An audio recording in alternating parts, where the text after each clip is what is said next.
এখন দেখো ভেক্টরের যাত্রাটা শুরু হয় রাশি দিয়ে। তো রাশি সম্পর্কে সর্বপ্রথমেই জানতে হবে আমাদের। এখন প্রশ্ন হচ্ছে রাশি কি। তো সেজন্য আমরা একটু চারপাশে তাকাবো। কেন কথাটা বলছি, আমাদের চারপাশে একটা জগৎ আছে। এই জগৎ, তুমি যদি ভৌত জগৎ পরিমাণ অধ্যায়টা পড়ে থাকো, জগৎ দুই ধরনের হয়ে থাকে। একটা হচ্ছে ভৌত জগৎ, আর একটা হচ্ছে জীব জগৎ। তো এই জীব জগৎটা হচ্ছে জীবিত যত প্রাণী, আর একটা হচ্ছে জড় বা বাচ্চাকার দুইটা জিনিস। পৃথিবীতে দুইটা জিনিস আছে, একটা হচ্ছে জীব আর একটা হচ্ছে জড়। জীব মানে হচ্ছে যেগুলোর প্রাণ আছে, আর জড় মানে হচ্ছে যেগুলোর প্রাণ নাই। এই জড় জিনিসগুলাই হচ্ছে ভৌত।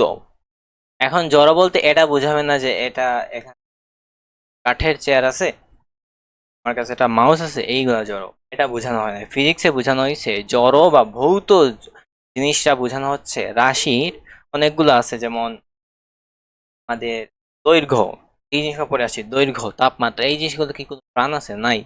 এগুলা হচ্ছে আমাদের চারপাশে আমরা কিন্তু লক্ষ্য করি বা অনুভব করি।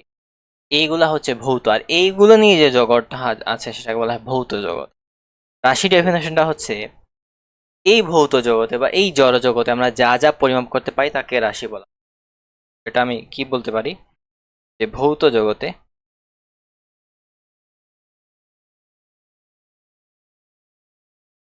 তো ডেফিনেশনটা হচ্ছে ভৌত জগতে, একটু লেখার একটু বাজে, যা পরিমাপ করা যায়, যা আমরা মাপতে পারি সেটাকে আমরা বলবো রাশি। এখন এটা উদাহরণ আমরা কি দিতে পারি? উদাহরণ যেমন আমি ধরলাম আমার কাছে একটা বই আছে, এটা ফিজিক্স বই, সুন্দর একটা বই, যেটা আমি কি কি পরিমাপ করতে পারি। এটা আমি দৈর্ঘ্য পরিমাপ করতে পারি, এটার প্রস্থ পরিমাপ করতে পারি, তারপর এটার উচ্চতা কত আছে সেটা পরিমাপ করতে পারি, এটার আয়তন আমি চাইলে পরিমাপ করতে পারবো। এই এই যে জিনিসগুলা, এগুলোকে আমি কি বলবো? এগুলোকে বলা হবে রাশি, যা যা পরিমাপ করা যায়। উদাহরণ লিখে দেই, যদি উদাহরণ লিখে দেই, দৈর্ঘ্য, তাপমাত্রা,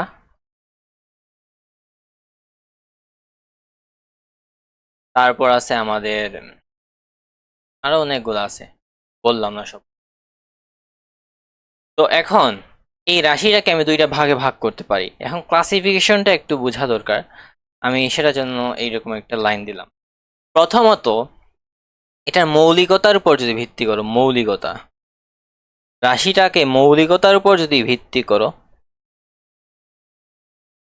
এই মৌলিকতার উপর ভিত্তি করে রাশিকে দুই ভাগে ভাগ করা যায়। একটা হচ্ছে আমাদের মৌলিক রাশি,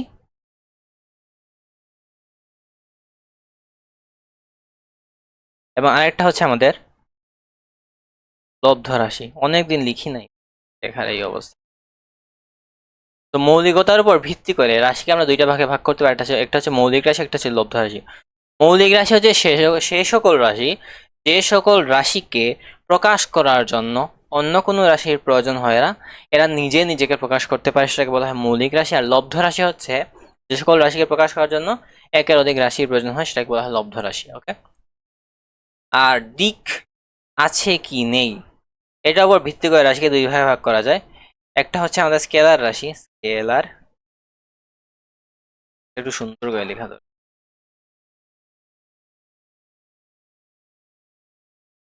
একটা হচ্ছে স্কেলার রাশি, এবং আরেকটা হচ্ছে ভেক্টর রাশি। এখন স্কেলার রাশি কি এবং ভেক্টর রাশি কি? স্কেলার রাশি হচ্ছে সেই সকল রাশি, যে সকল রাশিকে প্রকাশ করতে শুধুমাত্র মানের প্রয়োজন হয়। এইটা প্রকাশ করতে শুধুমাত্র মানের প্রয়োজন হয়। তাহলে সংজ্ঞাটা কি বলবো? সংজ্ঞাটা বলবো, যে সকল রাশিকে প্রকাশ করার জন্য শুধুমাত্র মানের প্রয়োজন হয় তাকে স্কেলার রাশি বলা হয়। আর ভেক্টর রাশি হচ্ছে যে সকল রাশিকে প্রকাশ করার জন্য মানের পাশাপাশি দিকেরও প্রয়োজন হয় তাকে ভেক্টর রাশি বলা হয়। তাহলে এটাকে বলতে পারি যে এটাকে প্রকাশ করতে মানও প্রয়োজন, এবং আমাদের দিকও কিন্তু প্রয়োজন।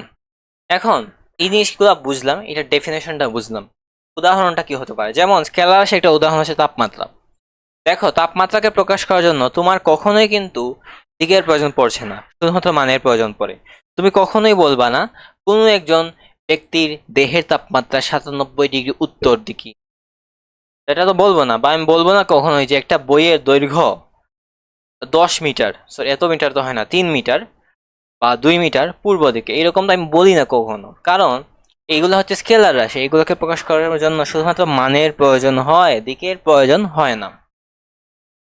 কিন্তু ভেক্টর রাশি যদি একটা উদাহরণ নেই, একটা বাস্তব ধর্মী একটা উদাহরণ যদি আমরা নেই, যেমন ধরো তুমি আমার বাসায় আসছো, বাসায় আসার পর তুমি আমাকে পাও নাই, তুমি আমাকে ফোন দিয়ে জানতে পারলা আমি আমার বাসা যেখানে আছে সেখান থেকে 10 মিটার দূরে আছি। এখন তোমার মাথায় আসলো, তুমি যেমন ধরো এইখানে হচ্ছে এই লোকেশনটা হচ্ছে আমার বাসা। তো বাসার চারপাশে আমি একটা সার্কেল যদি নেই, কেন নিচ্ছে একটু পরে বলছি, একটা সার্কেল নিচ্ছি, বাসার চারপাশে আমি একটা সার্কেল নিলাম। এখন দেখো আমি আমার বাসা থেকে কোথায় আছি, 10 মিটার এইদিকে, 10 মিটার এইদিকে নাকি এইদিকে নাকি এইদিকে নাকি কোনাকুনি, আমি তো জানি না। কারণ আমি যেদিকেই যাই আমি এক্স্যাক্টলি তো জানতেছি না আমি কোথায় গেলে পাবো। আমি জাস্ট মান এখন জানি যে বাসা থেকে 10 মিটার দূরে আছি, কিন্তু 10 মিটার দূরে কোন দিকে গেলে তুমি আমাকে পাবো এটা তো তুমি জানো না। আমি যেটা বুঝাতে চাচ্ছি, তুমি যদি এটা শুধুমাত্র তোমার কাছে এই ইনফরমেশনটা থাকে যে আমি আমার বাসা থেকে 10 মিটার দূরে আছি, অর্থাৎ এখানে তোমার কাছে ম্যাগনিটিউড বা মান যদি থাকে শুধুমাত্র, তাহলে তুমি আমার অবস্থানটা বা লোকেশনটা ট্র্যাক করতে পারছো না। তোমাকে আমাকে পেতে হলে আমার এই যে মানটা আছে 10 মিটার এর পাশাপাশি দিকটারও প্রয়োজন হবে। এখন আবার ফোন দিলাম, আমি এখন বললাম যে আমি আমার বাসা থেকে 10 মিটার পশ্চিম দিকে। এখন তুমি 10 মিটার এখান থেকে 10 মিটার পশ্চিম দিকে যাও, পশ্চিম দিকটা কোন দিকে এটা নিশ্চয়ই জানো, এটা হচ্ছে ইস্ট, এটা হচ্ছে ওয়েস্ট, এটা হচ্ছে নর্থ, এটা হচ্ছে। তো তুমি বাসা থেকে ওয়েস্ট মানে হচ্ছে এইদিকে, এইদিকে যদি 10 মিটার যাও তখন তুমি আমাকে পেয়ে গেলা। অর্থাৎ আমাকে পাওয়ার জন্য বা আমার লোকেশনটা ট্র্যাক করার জন্য তোমার মানের পাশাপাশি দিকের প্রয়োজন হয়েছে। তো এইখানে একটা ভেক্টর সম্পর্কে জানলাম, সেটা হচ্ছে অবস্থান ভেক্টর। অবস্থান ভেক্টরটা হচ্ছে সেই ভেক্টর, অবস্থান ভেক্টর সম্পর্কে এটা ভেক্টরের ক্লাসিফিকেশন আছে, আমরা সামনে পড়ব। তো এটা বুঝলা, একটা হচ্ছে ভেক্টর একটা আদর্শ উদাহরণ। তো স্কেলার অনেকগুলা উদাহরণ আছে, ভেক্টর অনেকগুলা উদাহরণ আছে। তো কিছু জিনিস নিয়ে একটু বলতে,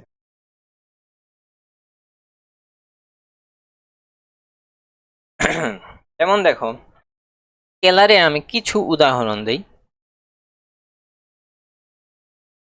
এটা দরকার পড়তে পারে। যেমন দৈর্ঘ্য, এটা একটা স্কেলার। তাপমাত্রা, এটা স্কেলার। দ্রুতি, এটা একটা স্কেলার রাশি। তারপর তোমার চার্জ, এগুলো স্কেলার রাশি। এরকম আরো অনেকগুলো উদাহরণ আছে। সেম ভাবে যদি আমি ভেক্টরের কিছু উদাহরণ দিই, ভেক্টরের, এখন ভেক্টর উদাহরণের মাঝে আছে ত্বরণ, বেগ, বল, এইগুলা আরো অনেকগুলো উদাহরণ আছে, কমন কিছু উদাহরণ দিছি। এখন কিছু এক্সেপশন, প্রথম একটা কোয়েশ্চেন মাথায় আসছে। কোয়েশ্চেনটা হচ্ছে আমরা তড়িৎ প্রবাহ জানি, তো তড়িৎ প্রবাহ কেন স্কেলার রাশি?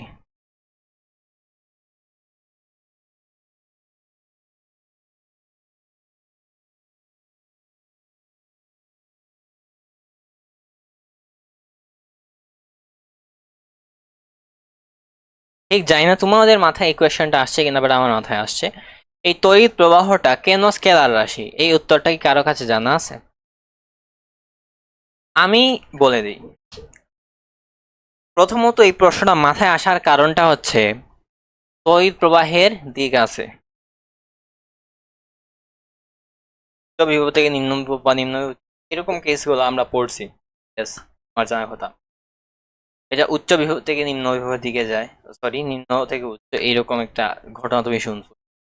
তো এখানে তো আমি বলতেছি দিক আছে, তাহলে তড়িৎ প্রবাহ কেন স্কেলার রাশিটা হবে? আমি সুন্দর একটা যদি সার্কিট ড্র, তড়িৎ পড়ছো নিশ্চয়, এটা সার্কিট ড্র করা যাক, কেমন এটা সার্কিট। যেমন ধরো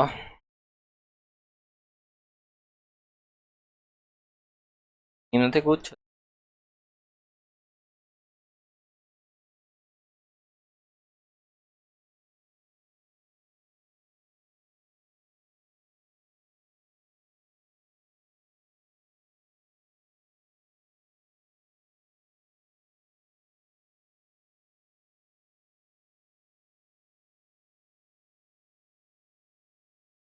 ভোল্টেজ।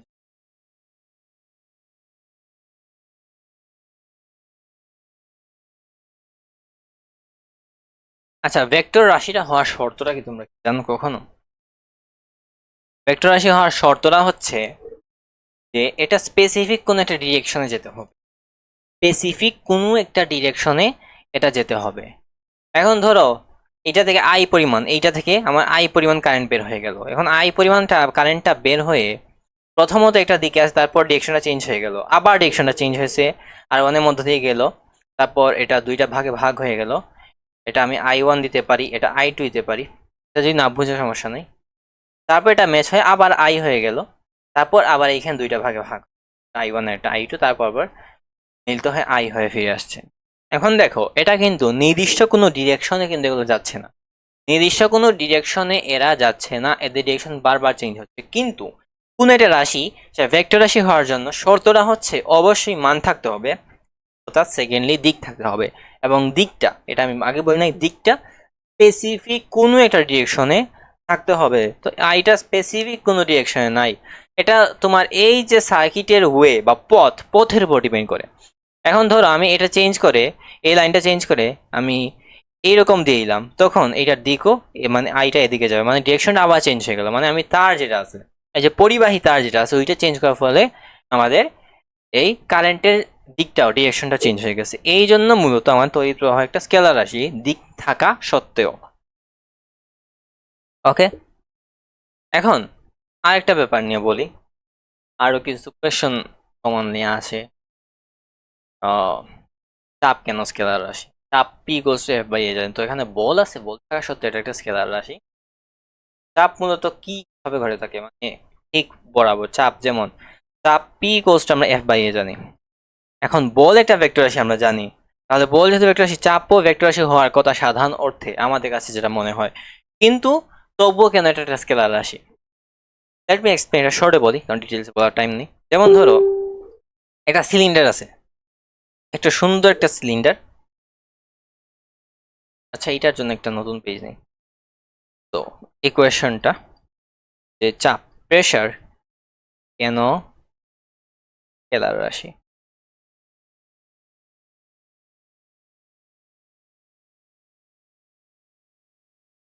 বেসিক্যালি আমরা কি জানি? তো আমরা যেটা জানি সেটা হচ্ছে P goes to F by A. আচ্ছা, সুন্দর, আমাদের প্রশ্ন মাথায় একটা সুন্দর একটা প্রশ্ন জেগেছে যে চাপ তো, চাপের ভেতরে আছে বল বাই আয়তন, তো সরি বল বাই ক্ষেত্রফল, তো বল একটা ভেক্টর রাশি, তাহলে সাধারণত চাপও তো ভেক্টর রাশি হওয়ার কথা ছিল, হবে। এটা এক্সাম্পলটা হচ্ছে, এখন দেখো যেমন একটা সিলিন্ডার, একটা সিলিন্ডার আছে সুন্দর। এখন সিলিন্ডারে তোমার এতটুকু পরিমাণ পানি আছে, এতটুকু ভর্তি পানি আছে। কি করলা, এই যে আয়তনের একক আয়তনের মধ্যে একটা সরাসরি একটা বল এফ পরিমাণ বল প্রয়োগ করে ফেললা, তো এতে কি ঘটবে? এতে কি কোনো নির্দিষ্ট ডিরেকশনের মধ্যে, এতে কি কোনো নির্দিষ্ট ডিরেকশনে মানে ওই বলগুলো সরে যাবে, নাকি টোটালটা ছড়িয়ে যাবে? এমনি টোটালটা কিন্তু ছড়িয়ে যায়, এই নির্দিষ্ট ডিরেকশনে কিন্তু এইটার আমাদের বিস্তার বল প্রয়োগ করার ফলে এটা হয় না, বা এটার প্রভাব হয় না বল প্রয়োগ করার ফলে নির্দিষ্ট ডিরেকশনের মধ্যে। এটা কিন্তু টোটাল পানিটার মধ্যে একটা প্রভাব পড়ে, এটা একবার ছড়িয়ে পড়ে, নির্দিষ্ট কোন ডিরেকশনে থাকতেছে না। কারণ এই যে একক ক্ষেত্রফলের মধ্যে যে পরিমাণ বল প্রয়োগ করা, এই ডেফিনেশন থেকে বলতে পারো একক ক্ষেত্রফলের মধ্যে যে পরিমাণ বল প্রয়োগ করা হয় তাকেই আমরা চাপ বলে থাকি। এখন আমরা একক ক্ষেত্রফলের মধ্যে যখন বল প্রয়োগ করলাম, সেটা নির্দিষ্ট ডিরেকশনের মধ্যে এর প্রভাব পড়তেছে না, বা নির্দিষ্ট দিকে এটা চাপ হচ্ছে না, এটা ছড়িয়ে পড়তেছে অনেকগুলো দিক, এই জন্য চাপেরটা স্কেলার রাশি। এটা আরো সহজে যদি বুঝো, যেমন এখানে তুমি সহজে বোঝার জন্য কিছু ছিদ্র করতে পারো, এটা জাস্ট সহজে বোঝানোর জন্য।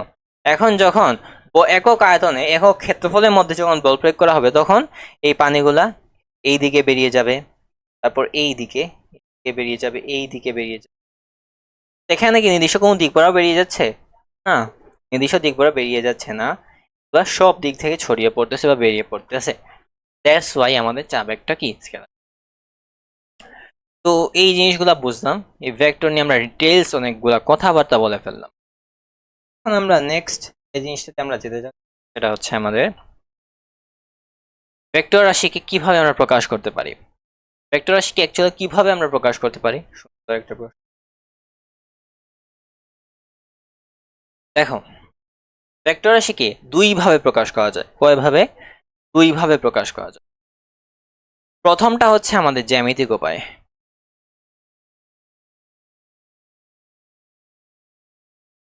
এবং দ্বিতীয়টা হচ্ছে অক্ষরের মাধ্যমে। তাহলে আমরা একটা ভেক্টর রাশিকে দুই ভাবে প্রকাশ করতে পারি, একটা হচ্ছে জ্যামিতিক উপায়ে, আরেকটা হচ্ছে অক্ষরের মাধ্যমে। তো জ্যামিতিক উপায়ে যেভাবে প্রকাশ করি, প্রথমত জ্যামিতিকটা এখানে দেখাবো।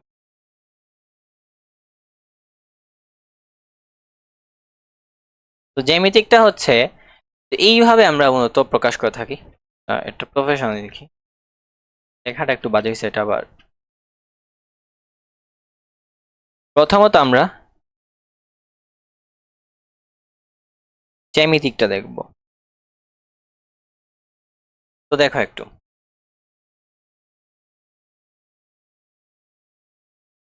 হ্যাঁ, যেমন প্রথমত তারপর আমি বলতে,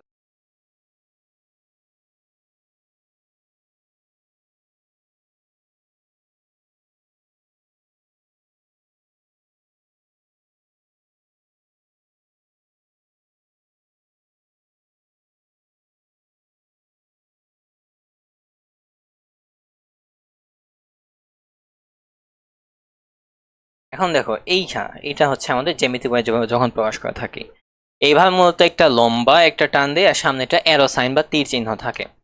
এই যে ভেক্টরটা, এইটাকে হচ্ছে জ্যামিতিক উপায়ে প্রকাশ করা। যখন এই অবস্থায় এই যে দৈর্ঘ্য, এই দৈর্ঘ্যটা, এই যে দৈর্ঘ্য, এই দৈর্ঘ্যটা ভেক্টরটির মান প্রকাশ করে থাকে, এবং এই যে এরো সাইনটা ভেক্টরটির দিক প্রকাশ করে থাকে। একটা সুন্দর একটা কথা একটু সহজ ভাষায় বলি, যখন আমরা কোনো একটা ভেক্টরকে জ্যামিতিক উপায়ে প্রকাশ করে থাকি, তখন ওই ভেক্টরটার ওইটার যে দৈর্ঘ্য, ওটা ভেক্টরটির মান প্রকাশ করে থাকে, এবং সামনে যে এরো সাইন মানে যে দিকটা আছে সেটা ভেক্টরটির দিক প্রকাশ করে থাকে। এখন এখানে দুইটা সুন্দর সুন্দর পয়েন্ট দেখতে পাচ্ছি। কি কি পয়েন্ট? এইটা হচ্ছে একটা পয়েন্ট, এইটা হচ্ছে একটা পয়েন্ট। এগুলোর কিছু নাম আছে, সেই নামগুলো একটু জানতে হবে, এগুলো ক্লু হিসেবে অনেক অনেক কাজ করবে। তো এগুলোর নাম কি? তো এগুলোর নামটা হচ্ছে, এইটাকে আমরা কি বলে থাকি, এইটাকে আমরা যখন বলবো শীর্ষবিন্দু, এটাকে আমরা যখন তোর কালার দেই, এটাকে আমরা যখন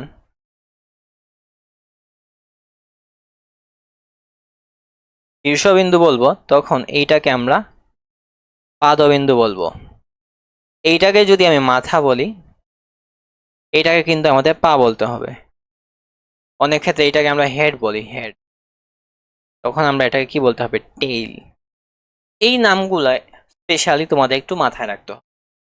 তো এইটা হচ্ছে যখন আমরা কোনো একটা ভেক্টরকে কিভাবে জ্যামিতিক উপায়ে প্রকাশ করে থাকি। এখন কোন একটা ভেক্টরকে অক্ষরের মাধ্যমে কিভাবে প্রকাশ করব, কারণ আমরা যখন এই ভেক্টরগুলো ম্যাথমেটিক্যাল প্রবলেমগুলো সলভ করব, আমরা অবশ্যই কষ্ট করে এই জ্যামিতিক উপায়ে চিত্র একে এইগুলো সলভ করব না, আমাকে অক্ষরের মাধ্যমে প্রকাশ করতে হবে। তো অক্ষরের মাধ্যমে প্রকাশ কিভাবে করা যায়, চলো নেক্সট পেজ দেখা যাক। যেমন ধরো আমি সেম ভেক্টরটা আবার আনতেছি, এটা হচ্ছে সেই ভেক্টরটা। সো এই ভেক্টরটার এইটা দৈর্ঘ্য, এটা মানে এই যে দৈর্ঘ্য, যে এই দৈর্ঘ্য দ্বারা ভেক্টরটার আমি মান প্রকাশ করছি, আর এরো সাইন বা তীর চিহ্ন দ্বারা আমি ভেক্টরটার দিক প্রকাশ করছি। খুব ভালো কথা। এখন আমি ভেক্টরটাকে সহজে আইডেন্টিফাই করার জন্য আমি ধরে নিলাম এই ভেক্টরটার মান হচ্ছে এ। এখন আমি শুধুমাত্র যদি এ লিখি, এইটা অ্যাকচুয়ালি ভেক্টরটাকে আমি অ্যাকচুয়ালি প্রকাশ করতে পারছি না, জাস্ট এ লিখলাম। এটা দ্বারা কি অ্যাকচুয়ালি আমি আলাদাভাবে ভেক্টর বোঝাতে পারতেছি? না, বোঝাতে যাচ্ছে না। এটা লাগতেছে আমি জাস্ট একটা ইংলিশ লেটার লিখছি। তো কিভাবে এইখান থেকে কনসেপ্টটা আসে যে আমি কিভাবে ভেক্টরকে অক্ষরের মাধ্যমে প্রকাশ করতে পারি। তো এখন আমরা যেটা দেখবো সেটা হচ্ছে অক্ষরের মাধ্যমে।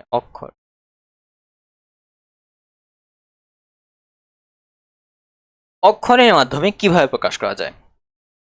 দেখো এই ভেক্টরটা একটা সুন্দর নাম দিচ্ছি এ। তো ভেক্টরকে এটা তো এ দ্বারা তো আমি অ্যাকচুয়ালি এটা যে একটা ভেক্টরের নাম এটা বুঝাতে পারি নাই, এটাকে আলাদাভাবে সুন্দরভাবে একটু সম্মান দিতে হবে। তো সেটা কিভাবে? অক্ষরের মাধ্যমে যখন কোনো একটা ভেক্টরকে প্রকাশ করবো, ভেক্টরকে, তখন এই ভেক্টর যে এটা হচ্ছে ভেক্টরটার নাম, এটাকে ভেক্টর রাশি প্রকাশ করার জন্য এই এর উপর একটা ভেক্টর সাইন দিতে হবে। তাহলে এটা বুঝাবে যে এ হচ্ছে একটা ভেক্টর। আবার এ হচ্ছে সেই ভেক্টর, এটার উপর একটা যদি খাড়া টান দেই, এটা দ্বারা বুঝাবে এ একটা ভেক্টর। আবার এই যে এ একটা ভেক্টর, ভেক্টরটার নাম, এটার নিচে যদি একটা খাড়া লাইন দেই, সেটা দ্বারাও বুঝাবে এ একটা ভেক্টর। এখন কিছু মিনস কনসেপশন, যেমন ধরো এই এ ভেক্টরটা আমার কোন দিকে আছে? ডান দিকে। এখন ধরলাম এখন এই এ ভেক্টরটা একটু বাম দিকে আছে, ডিরেকশনটা আমি একটু ধরলাম এই যে নতুন ভেক্টর, এটার নতুন ভেক্টরটার নাম হচ্ছে বি। এখন অনেকে মনে করে যে এটা তো এখন বাম দিকে আছে, তাহলে এটার প্রকাশের ক্ষেত্রেও এখন বাম দিকে দিব। এখন যদি উপরের দিকে থাকতো, সে কি করতো? উপরের দিকে দিত। নিচের দিকে যদি থাকতো ভেক্টরটা, তাহলে সে নিচের দিকে এইভাবে প্রকাশ করতো। এইভাবে হয় না। এই যে জিনিসগুলা, এটা একেবারে ভুল। ভেক্টর যেদিকেই থাকুক, মানে জ্যামিতিক ভাবে যখন প্রকাশ করতেছি, ভেক্টর আমার যেদিকেই থাকুক না কেন, তাকে আমি যখন অক্ষরের মাধ্যমে প্রকাশ করব, তো ভেক্টরটার নামের উপরে ডান দিক বরাবর এরো সাইনটা যাবে। ওকে, এখন এটা তো বুঝালাম ভেক্টরকে আমরা অক্ষরের মাধ্যমে কিভাবে প্রকাশ করতে পারি। এখন ধরে নিলাম এই যে ভেক্টরটা আছে, এই ভেক্টরটার মানটা হচ্ছে আমাদের 20 একক।